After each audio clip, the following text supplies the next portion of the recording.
Right. أعوذ بالله من الشيطان الرجيم بسم الله الرحمن الرحيم الحمد لله والصلاة والسلام على رسول الله وعلى آله وصحبه ومن والاه السلام عليكم ورحمة الله.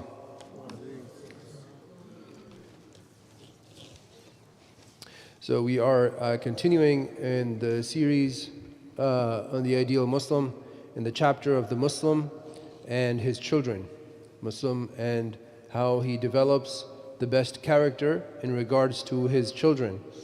And last time we talked about the responsibility. The Shaykh mentioned that there's a very strong responsibility on the parents to make sure that they take care of all of the different aspects of a child's life. You know, we think, well, we just give them food, we give them shelter, we give them clothing, and then, you know, send them to public school, let them take care of everything, and then eventually after 12 years, they'll have graduated high school. After 4 more years of college, they have a degree and they get a job, and you've done enough for them. And that is not the case. That is absolutely not the case. So your success of raising your children does not have to do with their degree. It does not have to do with the job that they get and how much money they make afterwards.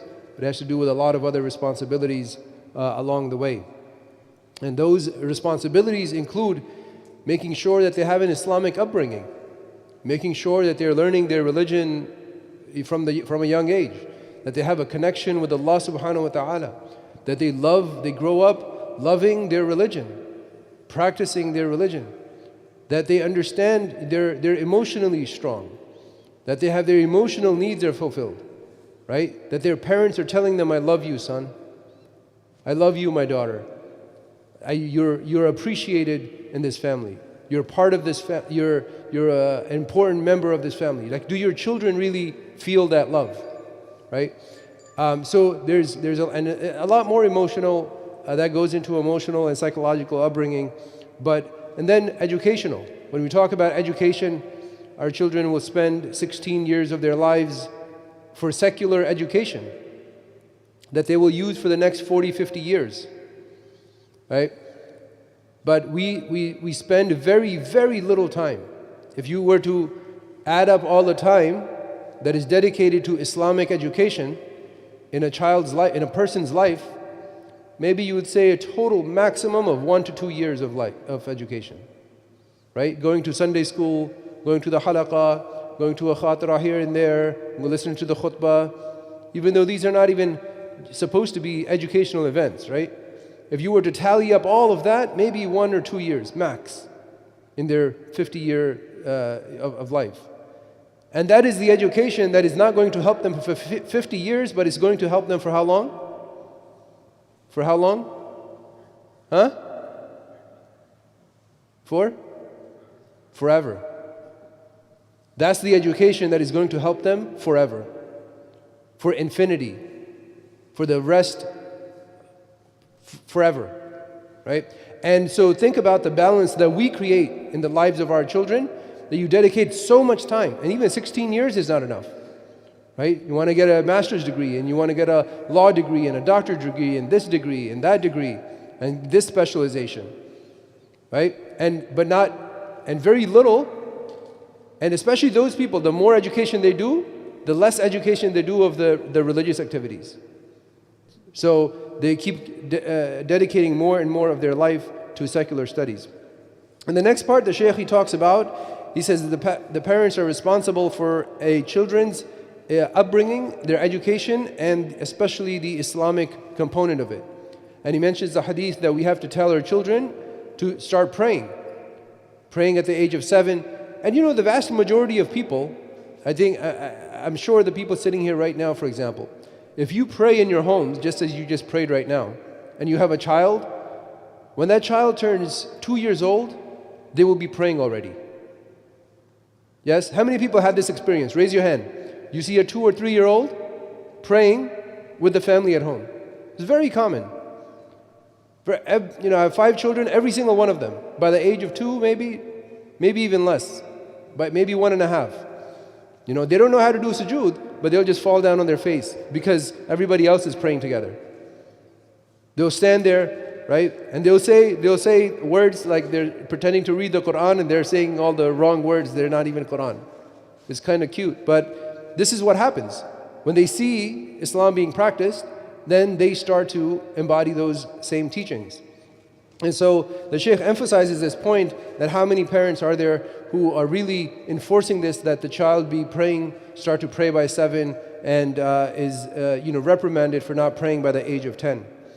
And then the next part, the next section, the Shaykh, he says, the Muslim uses the best methods to bring up their children. And this is key.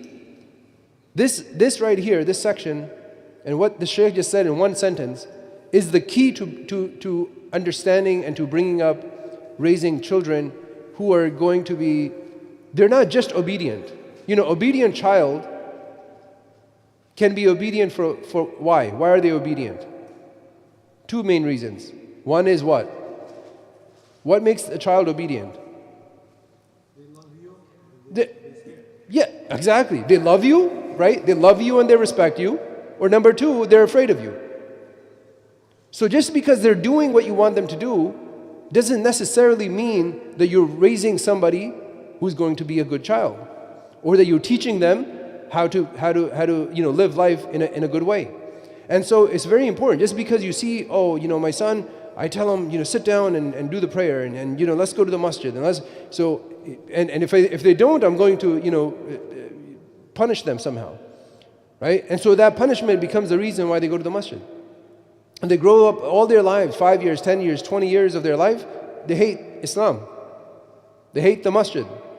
They hate their parents. Right? Because we didn't use these techniques. He says, use the best methods to teach them. Use the best methods. Right? So, I'll give you, again, I'm sure there's many examples that you guys have. We used to, before the age of 7, if any of our children prayed, they would get a cookie. Okay, and it wasn't announced. It wasn't like we said, whoever prays gets a cookie. No, it's when we see them praying, we're like, oh, mashallah, you did a very good job and I'm so proud of you. Here's a cookie. So it wasn't like you pray for the cookie. It's that I did something good and I got rewarded for it. So the next time they do it, they get a treat. Maybe 5 or 6 times they do it, then they don't get a treat anymore. And then you say, oh, all of last week you prayed, now here's another treat. Right? So it's not always one action and the reward right after it. But so they're developed, they're like, oh man, my parents are so proud of me. So it's not that you're getting something, it's that what you're getting is actually more than the cookie. Is that your parents are proud of you. Right? I make them happy when I do this. Right? And you tell them, we worship Allah because Allah gave us all these things. Right? You try to explain these concepts to them from a young age. So they start to develop this relationship that, Allah listens to me when I talk. Right? And so read the Quran with them, they understand, oh wow, Allah is talking to me. This is the speech of Allah subhanahu wa ta'ala. Like, can you imagine? Right? The speech of Allah subhanahu wa ta'ala said this. Right? There's nothing else we have in this dunya. I've said this before in one of my khutbah. There's nothing we have in this dunya that is actually Allah's. Right? I mean, everything belongs to Allah, right? We say, inna lillahi wa inna ilayhi, right? But that is of Allah, except the words of Allah. Right? The Kaaba is bricks. But so when you teach them this, they develop this closeness with their religion, and you understand and the Shaykh he mentions in this section, to understand their psychology. To understand their psychology. And this is critically important, brothers and sisters. Critically important. Because a lot of times we raise our children the way that we were when we were children. And so we say, well, the thing I liked the most when I was young is, whenever somebody said something good to me. You remember, we talked about the 5 love languages? You guys remember? Yes? Raise your hand. Nobody remembers we talked about 5 love languages? Raise your hand if you do. There's one brother, single brother looking to get married who remembers the 5 love languages. So the 5 love languages, they're not actual languages. It's just 5 ways of expressing love. 5 ways of expressing love. Bismillah. I think that might be the battery. Oh. So 5 ways of expressing love, right? So very quickly, we don't have time to talk about all of them in detail, But one is to say something good, words of praise. You say, oh, mashallah, you did such a good job with the Quran, mashallah, you prayed, right? Words. Number two is to do actions for someone. So, if we just had dinner, for example, you want to do something nice for your wife, right? You can help clean up the kitchen, the table, right? This is called actions, right? Acts of service. Number three is to give somebody a gift. And it doesn't have to be an expensive gift, but something nice, something, that's thoughtful. Now, for example, and this shows you, that it doesn't have to be monetary. It doesn't have to be money. One of my daughters, she likes, when the leaves are drying up, they change colors, right? All the leaves are green, but when they're drying up in the fall, they change colors. And so some of these colors are really pretty. Like, they become bright pink or orange or yellow. And so my daughter, she likes that. So when I was running the other day and I saw a leaf on the ground and I was like, it's such a pretty color. So I picked it up and I put it in my pocket. And I was like, I'm going to give this to her. She's going to be really happy. So just getting a dry leaf is, it's like, oh, wow, you thought of me. Like, that's what the gift is for. It's not that, this has so much, monetary value. So number one is words. Number two is doing acts. Number three is giving gifts. Number four is spending quality time. Right? Quality time. And if you ask most children to think about what do they really want from their parents, not all, most children want quality time. And you know which one we don't want to give them? Of the five? Quality time. It's their number one, it's our number five. We don't have time to give. But what they want is just sit here. I'm going to draw, something, some art, some color, something, and you just sit there with me. Do it with me. We're going to play Jenga. We're going to play Scrabble, or we're going to play Monopoly. Some game. So, and this is what they want. But to understand that psychology, because when you were young, you were maybe somebody just said something to you and you're like, oh yeah, that makes me happy. But maybe your child, and number five, is physical touch. Physical touch. And one of my daughters, my youngest one, she loves to just hug you and kiss you and just sit next to you. If she's sitting next to you, she wants to touch her arm next to you. Right? And so that's their way of expressing love and getting love. So if you don't understand that about your children, what is it that my children, how do they like to be loved? Right? So then you do that with them. Because if you do the opposite, then it doesn't count, right? To them, it doesn't register. So it's very important to understand the psychology.